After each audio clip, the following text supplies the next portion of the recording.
Hello again. Welcome back to my channel where I read unhinged stories from all over the web, but honestly, more often than not from Reddit.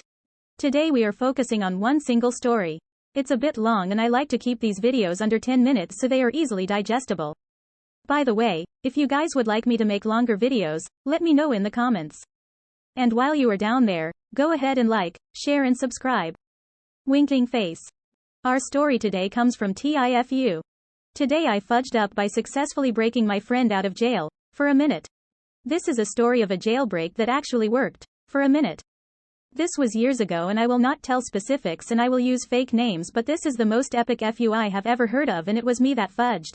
I was in the military but we were stateside. There was a group of fellow buddies with me. This was the night we all learned what a Jaeger bomb shot was. We had round after round after round after round.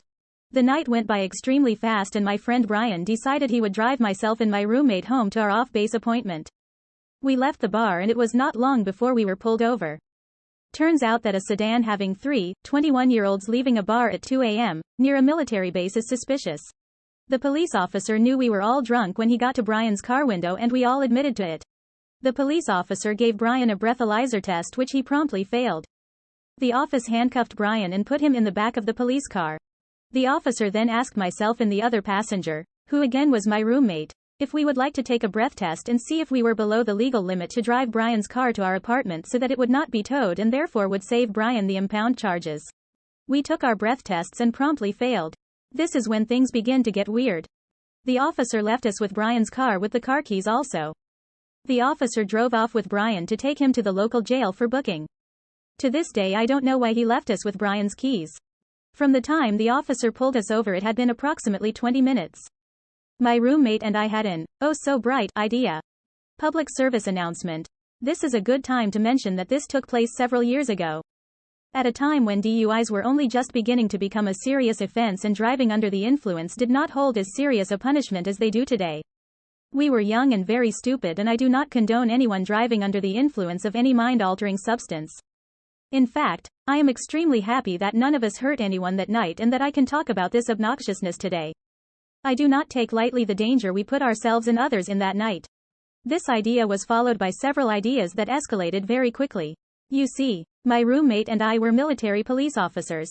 We felt bad that we let our friend drive us home and he got into trouble. With an extreme lack of judgment, and against all of our common sense, we decided that we would drive Brian's car back to our apartment. We didn't have far to drive but this doesn't excuse the absolute stupidity that we were acting upon. At some point between the time we started driving Brian's car and the time we arrived at our apartment, my roommate and I came up with a grand plan of how to get Brian out of jail. This was a multi-staged plan and I will break it down. 1. Get Brian's car back to our apartment. 2. Brush our teeth and put gum in. 3. Shave and get into our military police uniforms. 4. Attach our guard belts to our waist so that we looked like we were on duty. 5. Call my precinct on base and inform the dispatch not to call the jail that Brian was at. Every night my command would call every jail in the area to check for military members so that we could take custody of them. I knew who was working dispatch that night and that person just so happened to owe me a big favor. I made it clear that I would not explain why I was asking dispatch not to call this specific jail. Dispatch agreed not to call. 6. I called the jail Brian was at and told them that I was my command and that I was checking to see if any military members were in their jail. They stated, yes, and stated Brian's name. I asked if it would be okay if we come and take Brian into custody. They said, yes. 7. Switch cars. Leave Brian's car at our apartment and drive one of our own to the jail. 8. One last pep talk and walk out the door. We arrive at the jail and it's around 4 a.m. and very quiet, no other cars in the jail parking lot. We go to the jail entrance and ring a buzzer. A corrections officer speaks to us through an intercom system. I speak into the intercom while looking into a camera and I inform the corrections office that we are there to take custody of Brian. They said, okay. It took about 25 minutes before we heard anything further and as you could imagine we were scared out of our minds and it felt like an eternity. It felt like the exact fear you would feel if you were trying to break a friend out of jail.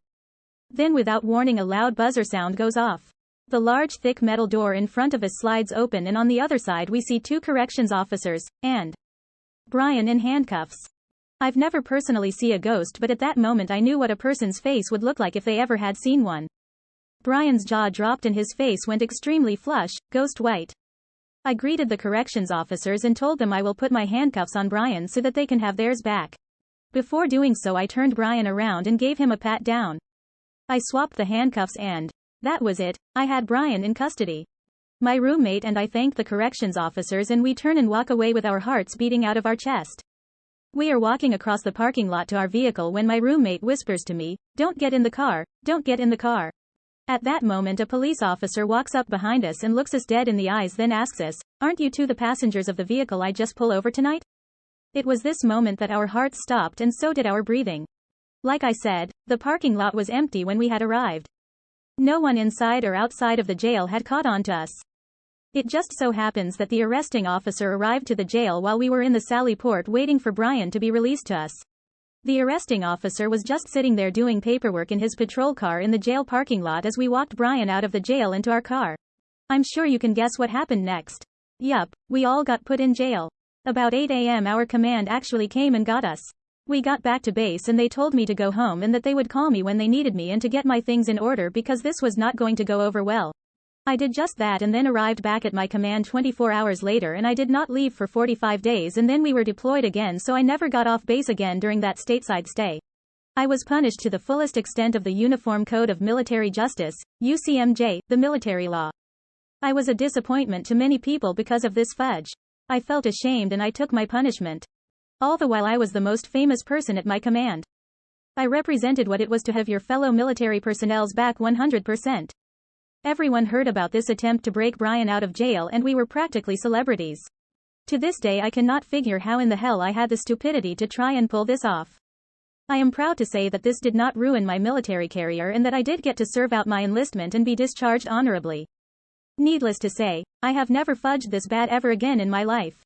The military absolutely did not condone this behavior, but in some sort of way we were looked at as the most loyal friends a person could have. Our entire command had camaraderie like never before. It was crazy, insane, and stupid. However, like many other stories from my youthful years in the military, it's funny to look back on, and I am grateful to have had the opportunity to serve with my brother in arms. Even if we did fudge sometimes. Like breaking someone out of jail, for a minute. TLDR.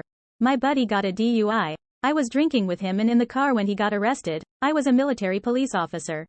2 hours later I broke him out of jail by impersonating an on-duty military police, one of my many convictions.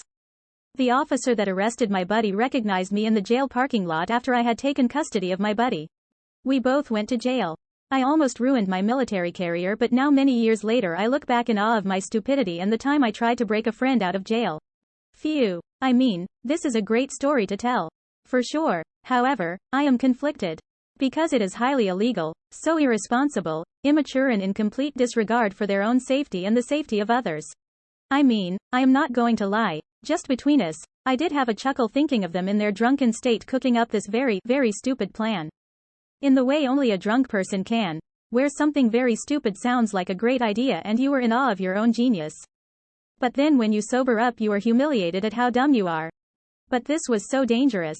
I mean, breaking their friend out of jail, while illegal, I imagine is a victimless crime. But, driving drunk multiple times is not something to laugh about. I am glad that OP at least recognizes how stupid and dangerous this was. So, what about you guys? Did you find it funny? Or, did you find it offensive and upsetting? Any of you in the military, have you ever done something this dumb? If so, please share your story in the comments. I would love to hear it. Also, what is the craziest thing you've done for one of your girls or boys? Let me know. And who knows, maybe it ends up in one of my videos. Okay, so we've come to the end of our video today. Don't forget to come back for more crazy stories. And feel free to suggest other subreddits where I can find even more unhinged content. Catch you next time.